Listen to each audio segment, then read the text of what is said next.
जय हिंद। स्वागत है आपका हमारा इस ई पाठशाला यूट्यूब चैनल में। आज का हमारा टॉपिक रहेगा हिंदी व्याकरण, और हिंदी व्याकरण के अंतर्गत हम पढ़ने वाले हैं क्रिया। और क्रिया के हमने 2 वीडियो अपलोड कर चुके हैं। यदि आप वो वीडियो आपने नहीं देखा है तो वो वीडियो पहले देख लीजिए, उसके बाद इस वीडियो को देखिएगा। ठीक है, तो आज हम करने वाले हैं क्रिया के अंदर कालवाचक क्रिया। ठीक है, जिस क्रिया में काल का पता हो। काल मतलब होता है टाइम, है ना।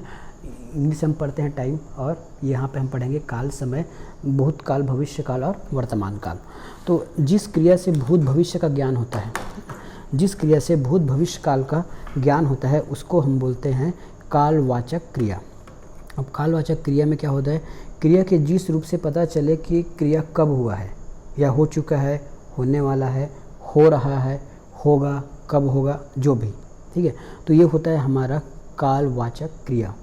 तो इस कालवाचक क्रिया में हम तीनों काल पढ़ लेंगे, सामान्य, भूत और वर्तमान, भूत और भविष्य। ठीक है, तो हम यहाँ पे पहले काल का प्रकार देख लेते हैं। तो काल का प्रकार क्या होगा?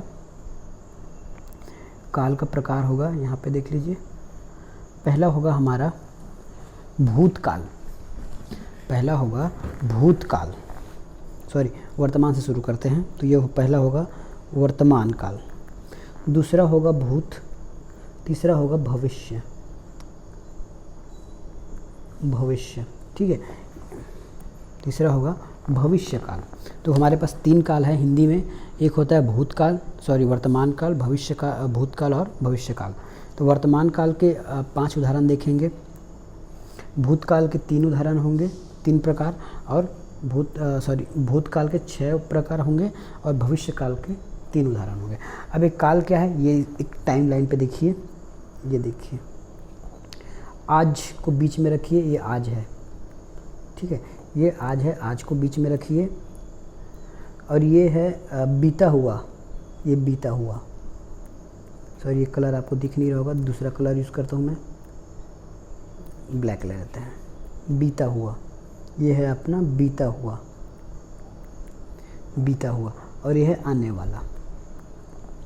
ठीक है, तो ये हो गया अपना वर्तमान, ये हो गया आपका प्रेजेंट, है ना, प्रेजेंट। ये हो गया आपका पास्ट, ये हो गया आपका फ्यूचर। हिंदी में बोलेंगे तो ये होगा आपका वर्तमान, फिर ये हो गया भूतकाल, और ये भविष्य काल। ये होता है टाइम लाइन।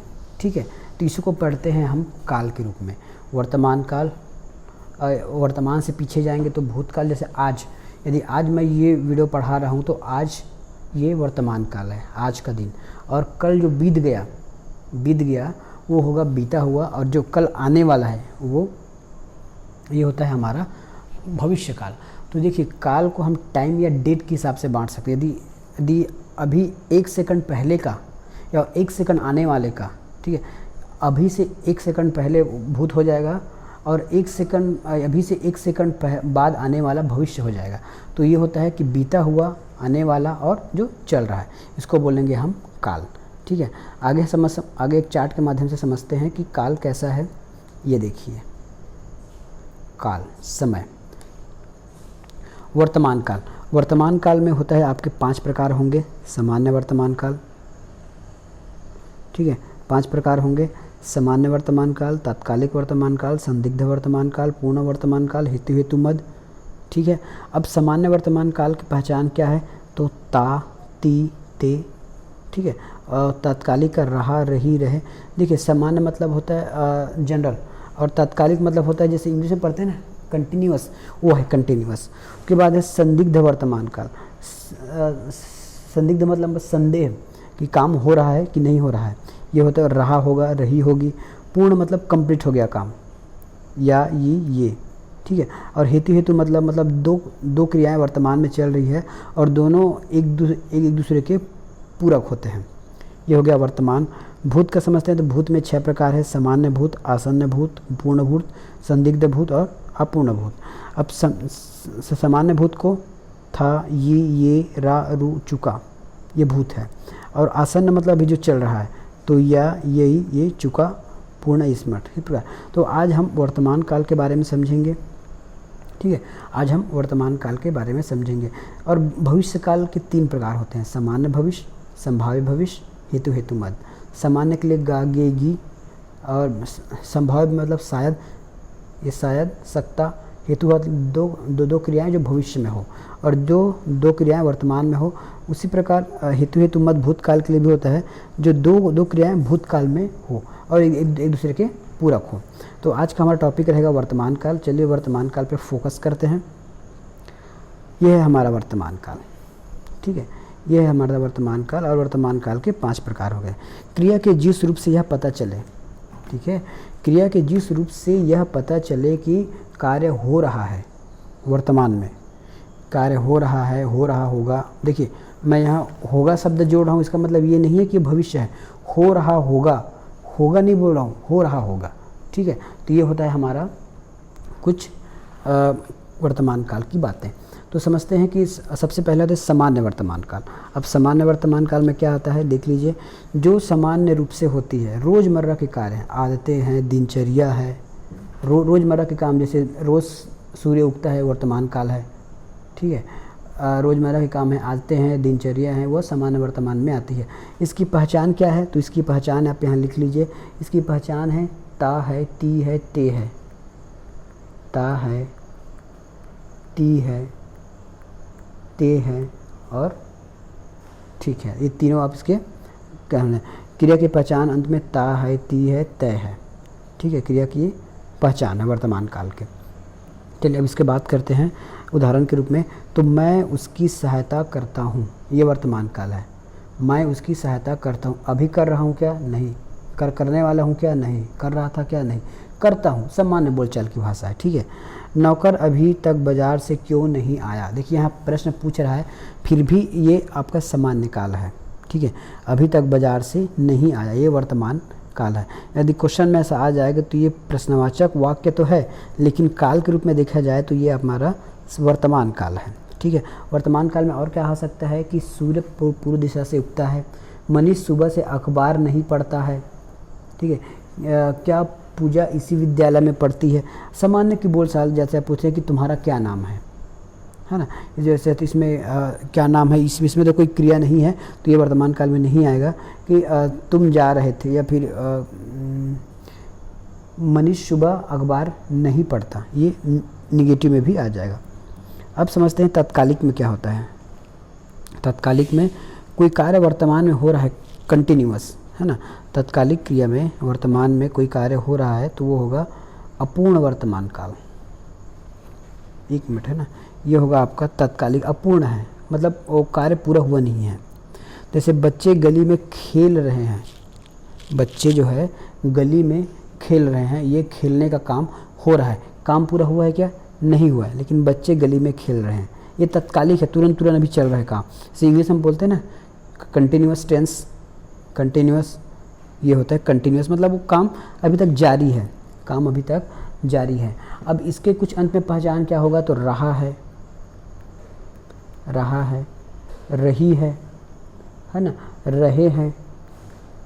इस प्रकार के अंत में आपको इस प्रकार के इसके कीवर्ड मिल जाएंगे। तो बच्चे गली में खेल रहे हैं, अपूर्ण, इसको अपूर्ण वर्तमान बोलेंगे, याद रखिएगा। अपूर्ण मतलब ये वर्तमान में चल तो रहा है लेकिन अभी पूरा हुआ नहीं है ये, ठीक है। तो ये अपूर्ण वर्तमान है। मीनू घर नहीं जा रही है, मीनू घर नहीं जा रही है, मीनू घर नहीं जा रही है, ये भी एक वर्तमान काल का, ये तत्कालिक का उदाहरण है, ठीक है। उसके बाद है बच्चा छत पर क्या कर रहा है।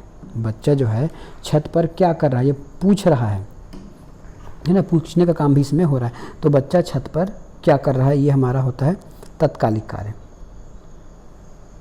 दूसरा है संदिग्ध, मतलब होता है संदेह। संदिग्ध मतलब होता है संदेह, मतलब किसी चीज़ या किसी क्रिया का संदेह होना कि वो हो रहा है कि नहीं हो रहा है, और वर्तमान में ही है ना, होगा वाली बात नहीं कर रहा हूँ मैं, वर्तमान में ही हो रहा है कि नहीं हो रहा है। जैसे जिस क्रिया का होने का संदेह हो, सही पता ना चले। एक उदाहरण समझिए, चपरासी पहरा दे रहा होगा। जैसे आप मान लीजिए एक अधिकारी हैं और घर में ही जाके अपने बीवी बच्चों से बात कर रहे हैं कि हो सकता है चपरासी आज ऑफिस में पहरा दे रहा होगा, मतलब उसको भी पता नहीं सही से कि दे रहा है कि नहीं दे रहा है, वो एक संभावना जता रहा है, या फिर एक बात कर रहा है कि रोज़ तो आता है, आज भी आ रहा होगा, या फिर पहरा दे रहा होगा।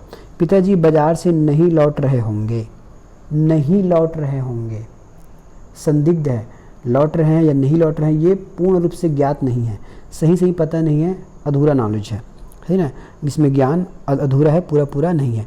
तो पिताजी बाजार से नहीं लौटे होंगे। ठीक है, तो देख लिए जहाँ कुछ संभावना, जहाँ कुछ संदेह दिखे, है ना, यहाँ देख लिए संदिग्ध, संदेह। ठीक है, तो इसमें क्या होगा, अंत में क्या मिलेगा आपको, रहा होगा, होगा वाला, रहा होगा, रहे होंगे, रहे होंगे। इस प्रकार से आपको लास्ट में कीवर्ड मिलेगा, रहा होगा, रहे होंगे, रही होगी। इस प्रकार शब्द लास्ट में मिले तो आप ये समझ जाइएगा कि वो संदिग्ध वर्तमान की बात कर रहा है।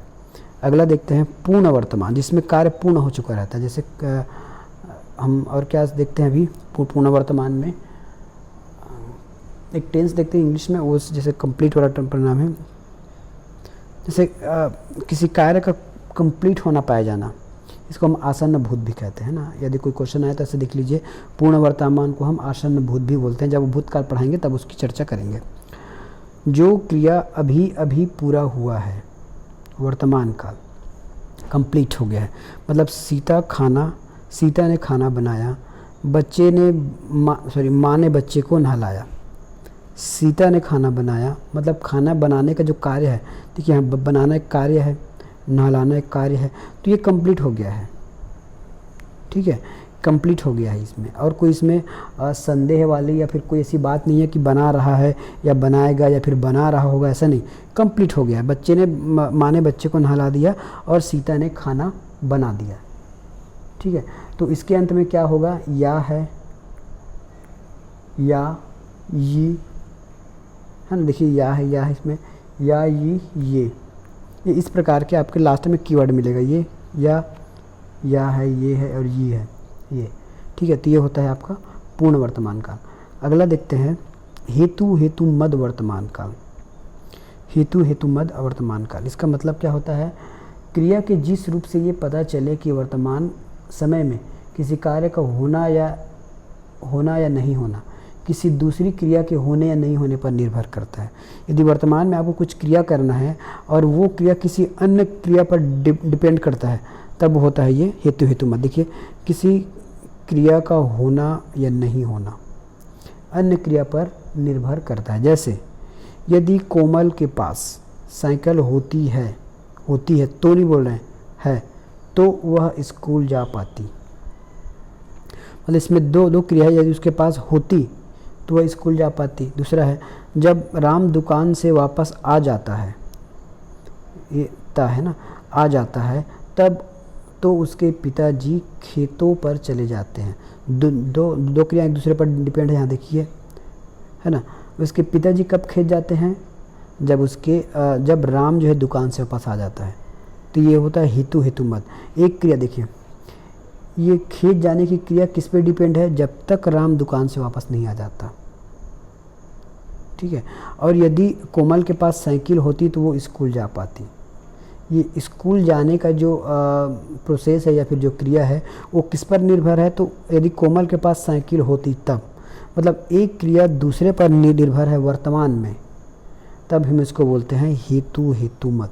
फिर से सुनिए, पिताजी को यहाँ खेत जाना है, लेकिन जब तक राम दुकान से वापस नहीं आएगा तब तक वो खेत नहीं जा सकता। कोमल स्कूल जा पाती, लेकिन यदि उसके पास साइकिल होती तब। ये इसमें देखिए, एक क्रिया दूसरे पर निर्भर रहती है, इसी को बोलते हैं हेतु मद। तो ठीक है, ये था हमारा काल के संबंध में कुछ चर्चाएं।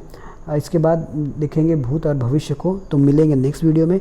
यदि वीडियो आपको अच्छा लगा हो तो ज़रूर वीडियो को लाइक कीजिए और चैनल को सब्सक्राइब कीजिए। मिलेंगे नेक्स्ट वीडियो में। धन्यवाद।